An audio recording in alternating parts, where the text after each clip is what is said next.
जी नमस्कार दोस्तों, एक बार फिर से मैं संतोष आप सबका स्वागत करता हूं। कहते हैं जब कोई अपने नायक का दीवाना होता है तो उसकी दीवानगी में अपना सर्वस्व सब कुछ गंवा देता है।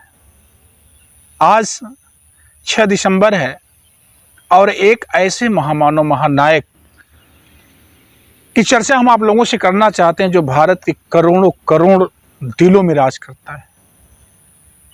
आज B.R. अम्बेडकर, बाबा साहब भीमराव अम्बेडकर का परिनिर्वाण दिवस है, यानी आज के दिन ही उनकी मृत्यु हुई थी। आज के दिन ही उन्होंने अपने शरीर का त्याग किया था। आइए, उनके मर जाने का गम देश को कितना है, कितनी भीड़ है उस समय, जिस समय छुआछूत चरम पर है। और बाबा साहब ऐसे जाति में पैदा हुए थे जब लोग ऐसी जाति के लोगों को छूना नहीं चाहते थे, उनके पास जाना नहीं चाहते थे। ऐसे में B.R. अम्बेडकर ने यह बीड़ा उठाया था कि हम छुआछूत दुनिया से खत्म करेंगे। ये बीमारी जो देश को लगी थी और जब उसकी लाश पड़ी हो तब आप समझ सकते हैं कि करोड़ों दलित, करोड़ों ऐसे अछूत कास्ट के लोग उनके पास खड़े हो गए। लेकिन जो लोग अछूत घोषित करते हैं वो उनसे दूरियां बनाए रखे हैं। ऐसे में एक नाम मैं लूँगा और वो नाम इसलिए लेना ज़रूरी है कि आज हम बाबा साहब के अंतिम यात्रा को जान पा रहे हैं, देख पा रहे हैं, तो उस नाम का कितना बड़ा योगदान है। आइए, बाबा साहब की मृत्यु 6 दिसंबर 1956 को होती है और एक नाम आता है नामदेव भटकर। ये पूर्व के विधायक थे नामदेव भटकर जी, और ये महाराष्ट्र के जिला कोल्हापुर मसूदपुर मालेगांव के रहने वाले थे।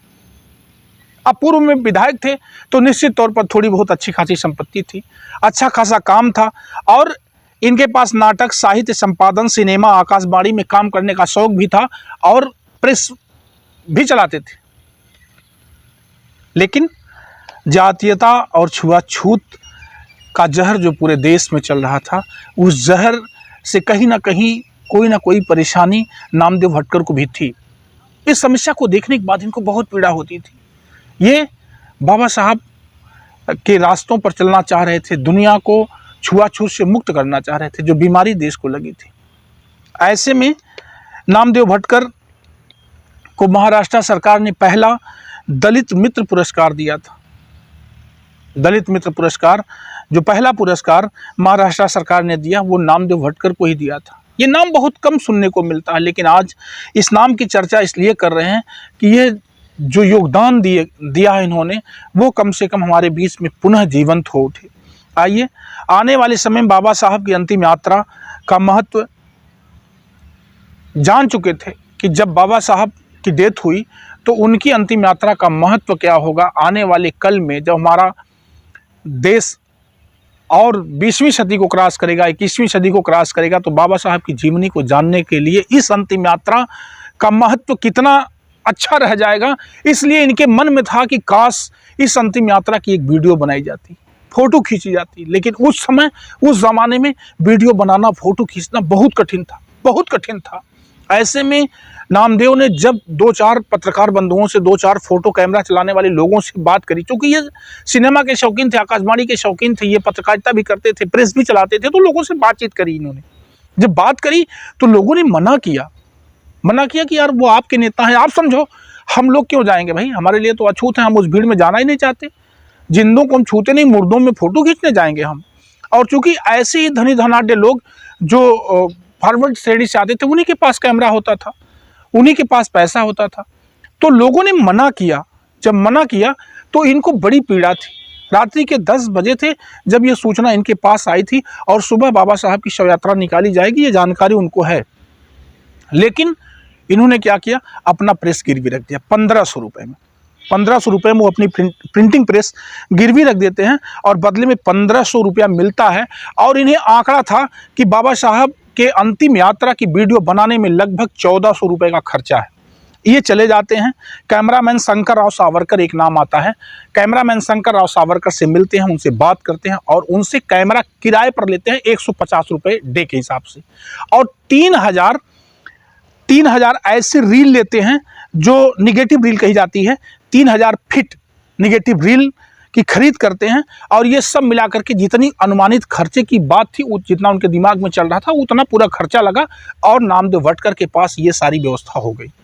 फिर क्या था, अब जल्दी थी बाबा साहब के अंतिम शव यात्रा में जाने की। अंतिम शव यात्रा में नामदेव भटकर एक अपने भाई के साथ वहाँ पहुँचते हैं और जब सुबह ट्रक पर किसी तरह जब ट्रक सजाई गई, बाबा साहब की शव यात्रा निकाली गई, तब ट्रक पर किसी तरह से जगह मिली नामदेव भटकर को।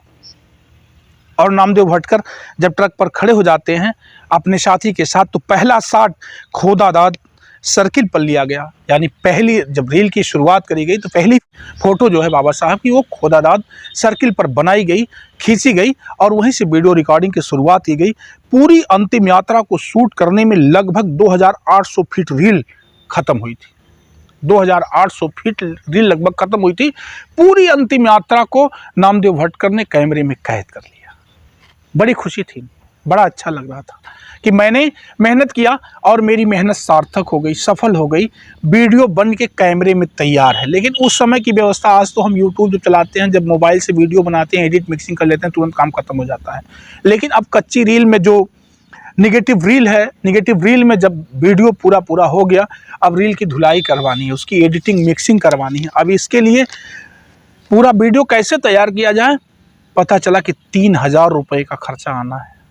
नामदेव भटकर उस समय 1400, 1500 और 3000 बहुत माने रखता था। आप सोचिएगा उस महानायक का दीवाना क्या कर रहा है। उसकी याद को आपके बीच में रखने के लिए कैसी दीवानगी है नामदेव भटकर की, मैं ये बताना चाहता हूँ। मकान और प्लाट को गिरवी रख दिया नामदेव भटकर। उस मकान को गिरवी रखा जिस मकान में नामदेव भटकर रहा करते थे। मकान को गिरवी रखा, पैसा कम पड़ने लगा, प्लाट को गिरवी रख दिया। और गिरवी रखने के बाद नामदेव भटकर जी ने रील की धुलाई करवा दी, वीडियो तैयार कर लिया, संपत्ति चली गई, लेकिन बाबा साहब की स्मृतियां सुरक्षित रख पाने की वजह से नामदेव भटकर बहुत खुश रहा करते थे, बहुत खुश रहते थे। उनकी खुशी का ठिकाना नहीं था। वो कभी कभी गाने लगते थे, बाबा साहब के गीत गाने लगते थे। आज जो हम देखते हैं बाबा साहब के अंतिम यात्रा के अंतिम क्षण, एक फिल्म है जो हम पिक्चर देखते हैं, बाबा साहब के अंतिम यात्रा के अंतिम क्षण, ये वही फिल्म है जो नामदेव भटकर ने बनाई थी। आज भी हमारे बीच में वो बाबा साहब की अंतिम यात्रा को जीवंत करने वाले नामदेव भटकर बेशक हमारे बीच में नहीं रहे, लेकिन बाबा साहब की अंतिम यात्रा आज भी हमारे आंखों के सामने से पिक्चर के रूप में गुजर जाती है। और वो योगदान नामदेव भटकर का है जिन्होंने बनाया था। नामदेव जी इस दुनिया में नहीं रहे, लेकिन उनकी यादें आज भी बाबा साहब के साथ जुड़ करके हम सभी देशवासियों के बीच में जिंदा हैं। बस उनको जान लेने की ज़रूरत है कि ये नामदेव भटकर कौन थे। नामदेव जी ने तो इस काम का श्रेय लिया ही नहीं, या लेना भी नहीं चाहिए, ना इससे पूंजी कमानी चाहिए। वो सिर्फ और सिर्फ इतना चाहते थे कि बाबा साहब की स्मृतियाँ आने वाले कल में हमारे भविष्य के सामने, यानी हमारे देश के बच्चों के सामने पहुँचें। इसके लिए उन्होंने ये काम किया था। परिनिर्वाण दिवस पर बाबा साहब सहित उस महान नामदेव भटकर को भी हम नमन करते हैं, याद करते हैं। और इस पूरी कहानी को बताने का सिर्फ और सिर्फ इतना मकसद होता है दोस्तों कि हम जब B.R. अम्बेडकर जैसे महान महानायक महामानव को याद करते हैं, बाबा साहब को याद करते हैं, करोड़ों हजारों दिलों के मसीहा को याद करते हैं, तो निश्चित तौर पर इसी कड़ी में हम उस नामदेव भटकर को भी याद करें जिन्होंने बाबा साहब के अंतिम शव यात्रा को हमारे बीच में आज भी जिंदा रखा है, हम तक पहुंचाया है। इसी चंद शब्दों के साथ आप लोगों से हम विदा लेते हैं। अगली वीडियोज में जल्द ही कुछ नया लेकर के मिलेंगे। आज 6 दिसंबर है, बाबा साहब के परिनिर्वाण दिवस की आप विनम्र श्रद्धांजलि, और हम उनके बताए मार्गों पर चलें, शिक्षित बने, संगठित रहें, संघर्ष करें। जो उनका सपना था, आइए उस पर मिलकर के हम सभी लोग काम करते हैं, संविधान की सुरक्षा करें। ये हम सबकी दैनिक जिम्मेदारी बनती है। तब तक के लिए आप सभी देशवासियों से जय हिंद, नमस्कार, टाटा।